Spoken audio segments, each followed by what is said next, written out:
मुलाकात भी हुई थी सोनिया जी से। जी, वो सौजन्य भेंट थी, कोई तो अटकल रहती है, कोई राजनीतिक चर्चा नहीं। फिर सर लेकिन कई बार आप जो है कई तरीके की बातें मीडिया में कहते रहते हैं, क्या सोनिया जी से बात हुई क्या इस पर? मैं कभी नहीं कहता, मीडिया पूछता है तो मैं जवाब देता हूँ, अपने से मैं कभी कुछ नहीं कहता। मुख्यमंत्री बनने की बात को लेकर अगर आपके द्वारा कुछ कहा गया होगा फिर से? कोई आप बात- पूछोगे तो कहूँगा, नहीं तो नहीं कहता। तो हम पूछ रहे हैं यही, आज मेरे से चर्चा हुई। आप बनना चाहोगे कि नहीं? दुनिया में हर आदमी चाहता है कि भाई कोई मौका मिले। मैडम से आज राजनीतिक कोई भी चर्चा नहीं थी, केवल सौजन्य भेंट थी। बीच में बीमार भी पड़ी थी। महन जी के साथ मैं पार्लियामेंट हॉल गया था, वहाँ पर मैडम को गाड़ी में विदा करने का मौका था। वहाँ वही चर्चा थी कि अगर समय मिल पाएगा तो तबीयत पूछने के लिए भेंट करना। टाइम आ गया था तो उनसे मिले। उसके अतिरिक्त शैलजा जी से और खड़गे जी से ज़रूर मुलाकात हुई थी।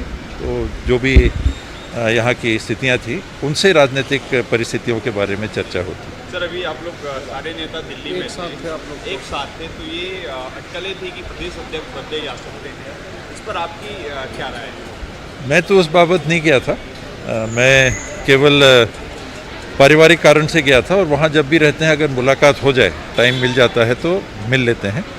मेरे से कोई प्रश्न नहीं हुआ, मेरे से किसी ने, सीनियर्स ने या हाईकमांड ने या AICC अध्यक्ष जी ने इस बारे में मेरे से पूछा नहीं।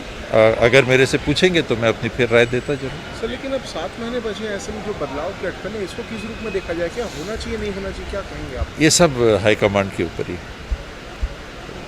सर प्रियंका गांधी आ रही हैं 13 अप्रैल को, और इस पर नितिन नवीन कह रहे हैं कि आप लोगों ने महिलाओं से किया वादा पूरा नहीं किया है।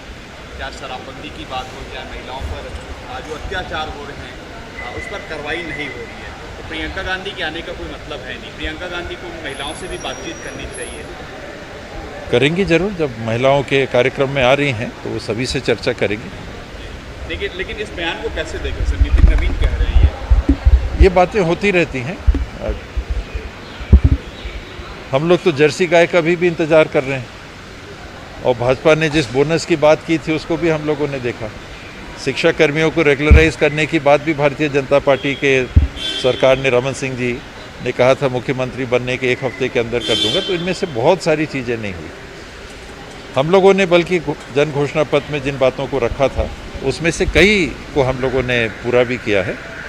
स्वाभाविक है कि इतने बड़े घोषणा पत्र के सूची में कुछ बातें छूटी हुई हों, और प्रयास हमेशा रहता है कि उनको अधिक से अधिक जिनको पूरा किया जा सके वो पूरा किया जाए। सर लेकिन इसमें शराबबंदी सबसे मुख्य है, जिस पर अभी भी पेच अटका हुआ है। कठिन है, मैंने तो पहले भी कहा कि एक बहुत कठिन निर्णय है इसको लागू कर पाना, कई कारणों से।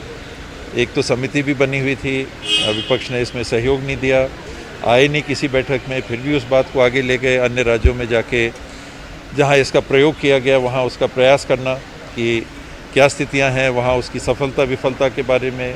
बिहार के संदर्भ में हम लोग आए दिन न्यूज़ सुनते रहते हैं, इतने लोग मर गए, इतने लोग मर गए।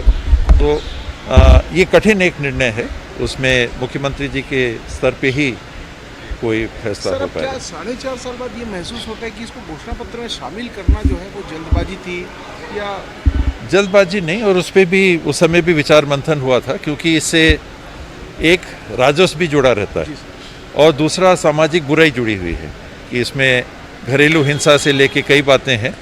महिलाओं का एक बहुत दबाव उस समय भी था कि शरा था कि ट्राइबल एरियाज़ को छोड़ के जी 146 में से 85 ब्लॉक तो ट्राइबल ही हैं, जी शेष 61 ब्लॉक जो बचते हैं उनमें इसको लागू किए जाने की बात थी, और अभी तक हम उसको कर नहीं पाए हैं।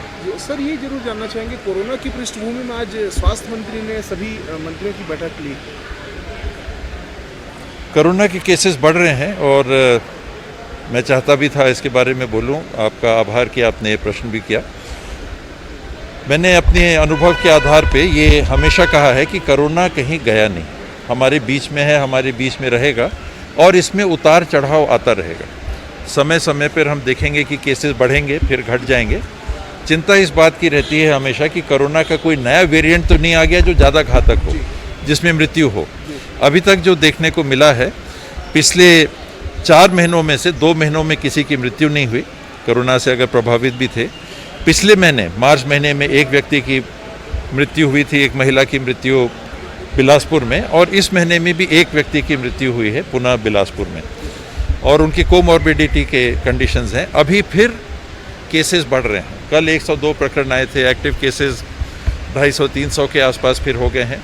इनमें चांसेस बढ़ जाते हैं, जितने ज़्यादा पॉजिटिव केस ध्यान में आते हैं मृत्यु की संभावना बढ़ जाती है। उस बात को ध्यान में रखते हुए मैं सभी नागरिकों से आपके माध्यम से, आप सभी के माध्यम से आग्रह करना चाहूँगा कि सतर्क हो जाना चाहिए हमको, मास्किंग करना चाहिए, कोई भी सार्वजनिक जगहों पे जाए, और ख़ास करके जो कोमॉर्बिड हैं, आयु सीमा जो भी हो, और 60 वर्ष के ऊपर के नागरिक अनिवार्य रूप से एक तरह से पब्लिक प्लेस में जाएं तो मास्किंग करके जाएं। सर, आज की बैठक में कोई नई गाइडलाइन है क्या इसको लेकर? आप लोग कुछ जारी करने वाले हों? हम लोग तो जारी कर चुके हैं। मॉक ड्रिल की बात पुनः, पहले भी मॉक ड्रिल हुआ था, फिर मॉक ड्रिल जो वेंटिलेटर्स इत्यादि हैं और उपकरण हैं चालू हालत में हैं कि नहीं, स्टाफ भी सतर्क हो जाए। एक केस में हम लोगों ने ये देखा कि एक व्यावसायिक प्रतिष्ठान में रायपुर मृत्यु हुई थी, एक महिला की मृत्यु बिलासपुर में, और इस महीने में भी एक व्यक्ति की मृत्यु हुई है पुनः बिलासपुर में, और उनकी कोमॉर्बिडिटी के कंडीशंस हैं। अभी फिर केसेस बढ़ रहे हैं। कल 102 प्रकरण आए थे, एक्टिव केसेस 250-300 के आसपास फिर हो गए हैं। इनमें चांसेस बढ़ जाते हैं, जितने ज़्यादा पॉजिटिव केस ध्यान में आते हैं मृत्यु की संभावना बढ़ जाती है। उस बात को ध्यान में रखते हुए मैं सभी नागरिकों से आपके माध्यम से, आप सभी के माध्यम से आग्रह करना चाहूँगा कि सतर्क हो जाना चाहिए हमको, मास्किंग करना चाहिए, कोई भी सार्वजनिक जगहों पे जाए, और ख़ास करके जो कोमॉर्बिड हैं, आयु सीमा जो भी हो, और 60 वर्ष के ऊपर के नागरिक अनिवार्य रूप से एक तरह से पब्लिक प्लेस में जाएं तो मास्किंग करके जाएं। सर, आज की बैठक में कोई नई गाइडलाइन है क्या इसको लेकर? आप लोग कुछ जारी करने वाले हों? हम लोग तो जारी कर चुके हैं। मॉक ड्रिल की बात पुनः, पहले भी मॉक ड्रिल हुआ था, फिर मॉक ड्रिल जो वेंटिलेटर्स इत्यादि हैं और उपकरण हैं चालू हालत में हैं कि नहीं, स्टाफ भी सतर्क हो जाए। एक केस में हम लोगों ने ये देखा कि एक व्यावसायिक प्रतिष्ठान में रायपुर में बड़ी संख्या में लोग पॉजिटिव आए, करीब 9 लोग एक ही दुकान में पॉजिटिव आए थे। तो ये कॉन्टैक्ट ट्रेसिंग करना, जो स्टाफ हमारा है हॉस्पिटल्स में अगर वो भर्ती होते हैं तो वहाँ वो प्रभावित ना हो जाएं, तो वो अपने आप को गार्ड कर लें। ये भी हमने देखा कि अभी अस्पताल के स्टाफ भी प्रभावित हुए। तो सतर्कता से अब फिर से आगे चलना है। केसेस बढ़ रहे हैं, बढ़ेंगे फिर घटेंगे, लेकिन अभी बढ़ते क्रम में है। सबको सावधानी बरत लेनी चाहिए, और जिनने वैक्सीन नहीं ली है, बूस्टर डोज नहीं लिया है, उनको ज़रूर बूस्टर डोज के लिए मांग करनी चाहिए।